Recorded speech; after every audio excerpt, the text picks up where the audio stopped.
कोलकाता में चल रहे हाई प्रोफाइल ड्रामा की रविवार शाम से ही जारी है। देश के इतिहास में ऐसा पहली बार हुआ है जब सबसे बड़ी जांच एजेंसी के 5 अफसरों को ही राज्य की पुलिस ने हिरासत में ले लिया और अब ये लड़ाई केंद्र बनाम राज्य की हो गई है। हालांकि कुछ देर बाद उन्हें रिहा कर दिया गया। वहीं पूरे सीबीआई दफ्तर को भी पुलिस ने घेराबंदी कर दी है। कुछ देर बाद सीआईएसएफ को वहां तैनात कर दिया गया। सीबीआई के अंतरिम निदेशक नागेश्वर राव ने कहा कि वो सोमवार यानी कि आज इस मामले में सुप्रीम कोर्ट का रुख करेंगे और अब ये माना जा रहा है कि सीबीआई ममता बनर्जी के इस रुख पर राज्यपाल से गुहार लगा सकती है। सीबीआई के सूत्रों का कहना है कि उन्हें अंदेशा है कि कमिश्नर के घर जरूरी डॉक्यूमेंट को नष्ट किया जा सकता है। इसके अलावा सीबीआई के अंतरिम डायरेक्टर नागेश्वर राव ने कहा कि उन्होंने पश्चिम बंगाल के डीजीपी को पत्र लिखकर पुलिस कमिश्नर से पूछताछ के बारे में बता दिया था। इसलिए ये कहना कि ये एक्शन ठीक नहीं, ये पूरी तरह से गलत है। उन्होंने कहा कि सीबीआई सुबह इस मसले पर सुप्रीम कोर्ट जाएगी। इधर मुख्यमंत्री ममता बनर्जी खुलकर पुलिस कमिश्नर के बचाव में खड़ी हो गए हैं। इस मामले में सीबीआई के पूर्व जॉइंट डायरेक्टर नवनीत वासन ने ममता बनर्जी की पुलिस के इस रवैये पर हैरानी जताई। उन्होंने कहा कि आखिर किस आधार पर पुलिस ने सीबीआई के अधिकारियों को गिरफ्तार किया है। राज्य में सीबीआई के दफ्तर को घेर लेना बेहद दुर्भाग्यपूर्ण है। वहीं कल शाम मुख्यमंत्री ममता बनर्जी ने मीडिया से बातचीत में बीजेपी सरकार पर जमकर निशाना साधा और इसके बाद वो मेट्रो चैनल के पास धरने पर जा बैठी। उनके साथ पुलिस कमिश्नर राजीव कुमार भी धरने पर बैठे हैं।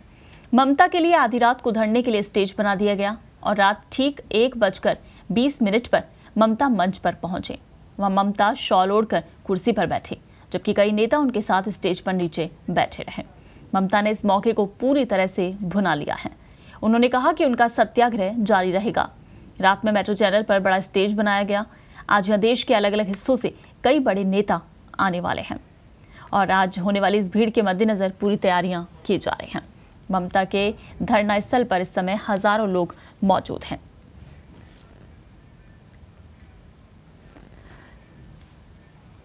ये 2 तस्वीरें आप देख रहे हैं। एक सीधी तस्वीर है ममता बनर्जी की, जो कि मंच पर टहलती हुई नजर आ रही हैं। वहीं दूसरी तस्वीर है, रात की तस्वीर है, जब उन्होंने ये धरना प्रदर्शन शुरू किया है। हालांकि ये पूरा जो ड्रामा है शाम 6 बजे शुरू हुआ था और उसके बाद 8 बजे के बाद से ही ममता बनर्जी धरना देने के लिए बैठ गई थी। मुख्यमंत्री ममता बनर्जी धरने पर बैठी थी। ये तस्वीरें आप देख रहे हैं और अब काफ़ी संख्या में लोग हैं उनके धरने में उनके साथ जुड़े हुए हैं। पुलिस कमिश्नर राजीव कुमार भी उनके साथ धरने पर बैठे दूसरी तस्वीर में आप देख सकते हैं। और इस वक्त भी हजारों की संख्या में लोग हैं जो कि धरना स्थल पर मौजूद हैं। और इस बार आपको बता दें कि अभी कुछ देर बाद ही जो विपक्ष के नेता हैं वो भी धरना स्थल पर नजर आएंगे, क्योंकि तमाम जो विपक्षी नेता हैं उनका साथ भी ममता बनर्जी को मिला है।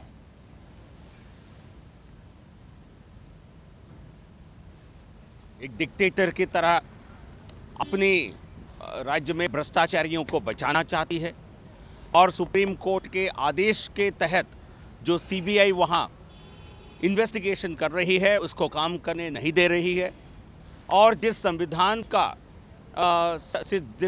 के नाम पर उन्होंने शपथ लिया था उस शपथ का धज्जियां उड़ा रही है। देखिए स्थिति कहाँ तक पहुँच गया है।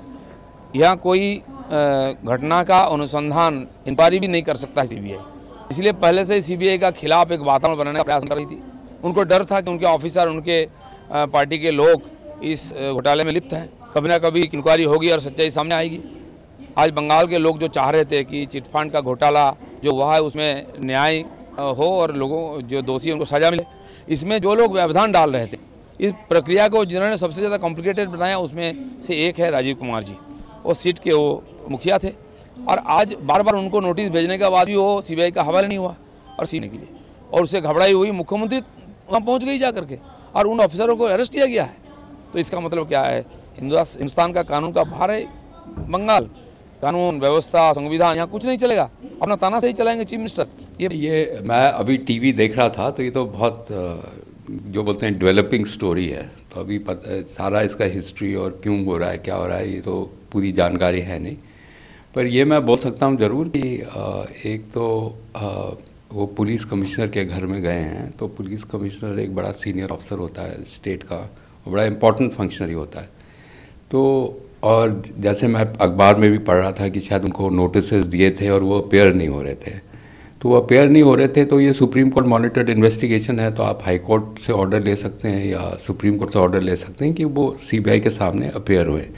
कोई, मेरे को नहीं लगता कि कोई ऐसी इमरजेंसी सिचुएशन थी कि आपको उनके घर में जाने की आवश्यकता है। ये नॉर्मली हम लोग कोर्ट से ऑर्डर लेते हैं और कोर्ट के ऑर्डर को फिर सबको पालन करना पड़ता है, स्टेट गवर्नमेंट को भी करना पड़ता है। और जब भी आप कोई हाई फंक्शनरी के यहाँ रेड करते हैं स्टेट में, तो आपको स्टेट अथॉरिटीज़ को कॉन्फिडेंस में लेना पड़ता है।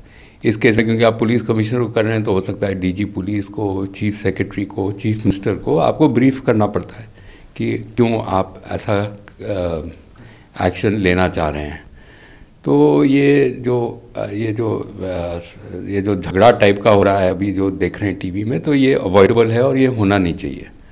और जहाँ तक मेरी नॉलेज है, मेरे टाइम में तो ऐसा कभी कोई इशू हुआ नहीं था। ये हिंदुस्तान की आज़ादी के इतिहास में इस तरीके की घटना ये पहली घट रहे हैं जहाँ एक सूबों की सरकार मदद दे रहे हैं अपने पुलिस को कि सीबीआई की ऑफिसर को सारी हिरासत में ले लिया जाए, क्योंकि सीबीआई की जो ऑफिसर वो वहाँ जाके जांच कर रहे हैं एक घोटाले के मामले में, जिस घोटाले के चलते बंगाल में लाखों की तादाद में लोग सब कुछ खो बैठे हैं और जिस जांच सुप्रीम कोर्ट के आदेश में हो रहे हैं।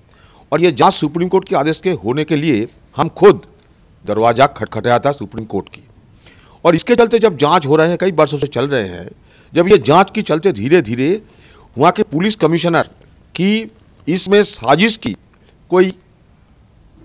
की खबर आ रहे हैं कि वहाँ जो सारे दस्तावेजों को ये ख़त्म करने की कोशिश की थी। और जिस जांच के चलते बंगाल के जो सत्तारूढ़ पार्टी है, ये सत्तारूढ़ पार्टी के कई बड़े दिग्गज नेता जिसमें शामिल है, और धीरे धीरे ये सारे नाम उभर के आने वाला है। तो इस चीज़ में अगर किसी को अच्छा लगे या बुरा लगे अलग बात है, लेकिन जब तक सुप्रीम कोर्ट की आदेश और निर्देश में ये जांच हो रहे हैं, तो सूबों की सरकार ये जांच को बाधित करना, और सिर्फ बाधित करने नहीं, उन्हीं की आदेश पे, बंगाल के सूबों की सरकार के आदेश पे वहाँ के पुलिस सीबीआई ऑफिसरों को रास्ते से धक्के मार के मतलब हिरासत में ले लेते हैं। ये नज़ारा हम लोग कभी देखा नहीं और सुना भी नहीं। तो इसलिए बंगाल में अभी एक कॉन्स्टिट्यूशनल क्राइसिस पैदा हो चुके हैं। ये कॉन्स्टिट्यूशनल क्राइसिस को निपटाने के लिए केंद्र की सरकार को सामने आना चाहिए।